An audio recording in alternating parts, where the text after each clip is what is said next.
Hello YouTube, jgreen302.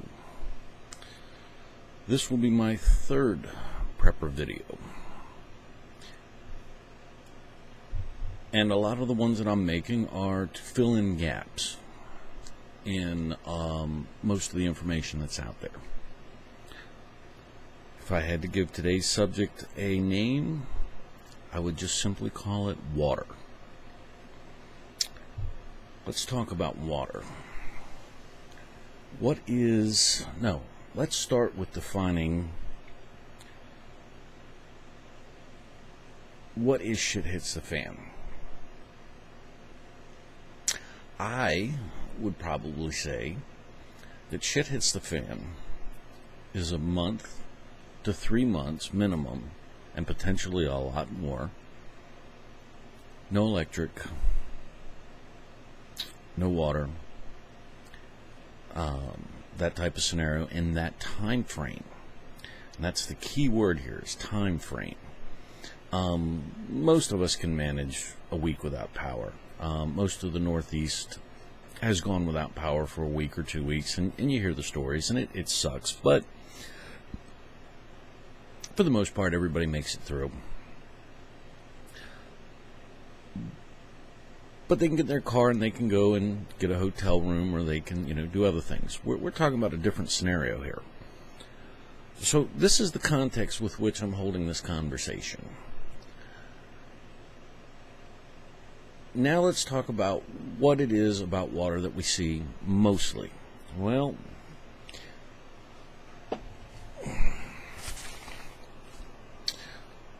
and this is probably something all you all have. A Sawyer water pump, UV light pen,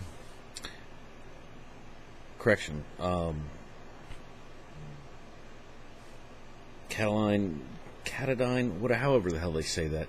It's the hiker's pump, and the Sawyer 1,000,000-gallon guaranteed water filter, which I happen to like an awful lot because of their size and all.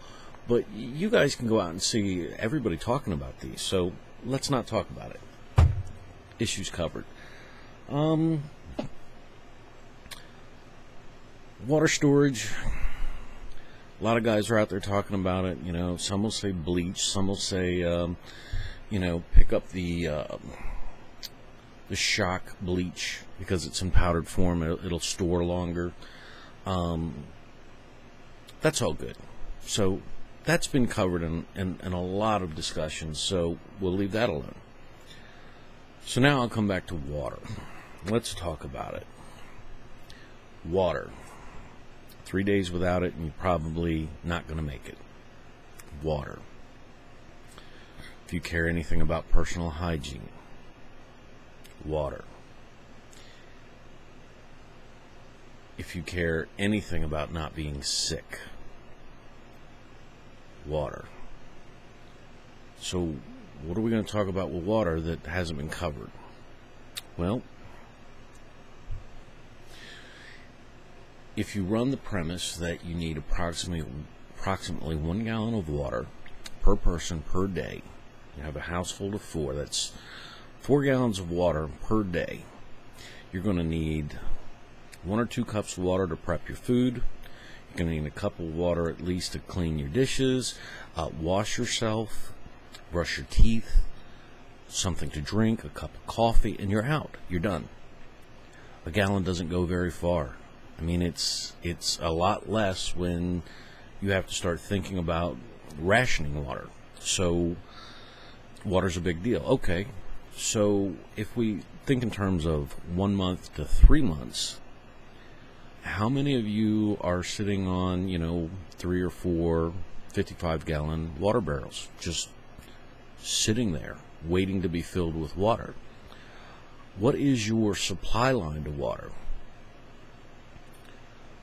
1% of you, I love that term, 1% of you have the money to go out and get 630 acres of prime real estate for retreat with a stream and all that. I'm not talking to you. The rest of you that live in developments and other places and don't have the financial resources to buy a whole bunch of hunting property and all that, what do? I'll give you an example. In my development, on the back side, we have a very large pond. I wouldn't call it a lake, I'd call it a pond.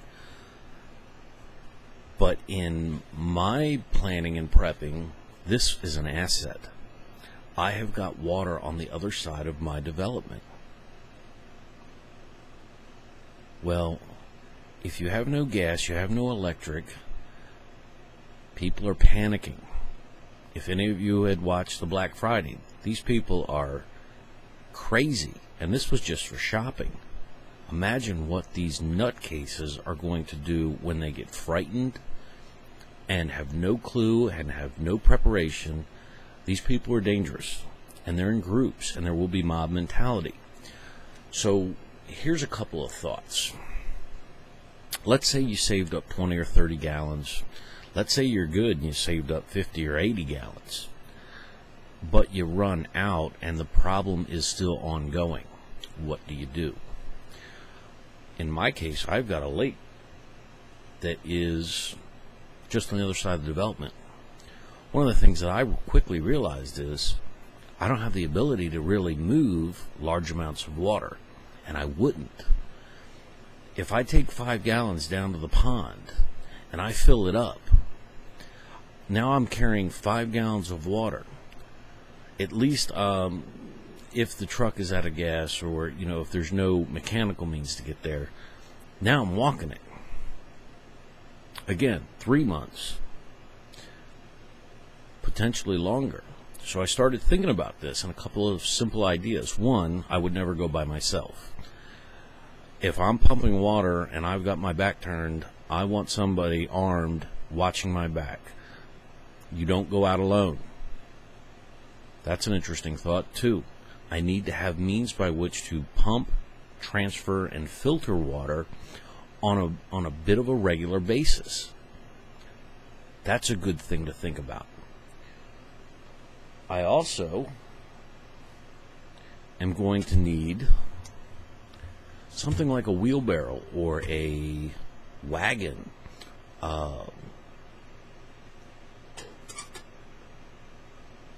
What else? A cart. Something with wheels. Something that I could take 3 or 4 and fill up, because it gets cold in the winter. And storms and rain and bad weather and inclement. It's not the best time to be out doing this. Or it might be the best time. So these are some things to think about. Is what is your water resupply going to be? Filtering it, no problem. Transporting water. A source. Where is the water? Where can you get some that you can convert into, because you're going to need it? You don't really think that those gravity-fed water towers are going to last very long. Now, if you put 4 or 5 rain barrels in your garage, and you're paying attention and you see the start, there is a lot of water in those water towers. And if you're smart, one of the things that you might think about is just having the empty, clean barrels.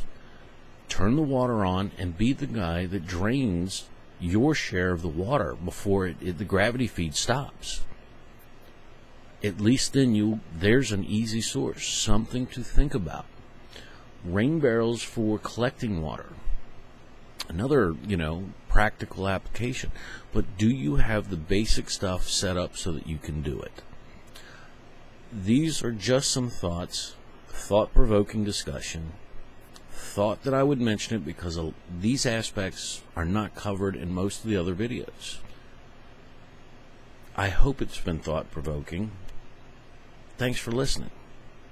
I'll bring up the next subject next time as far as whatever else I'm seeing wrong, but I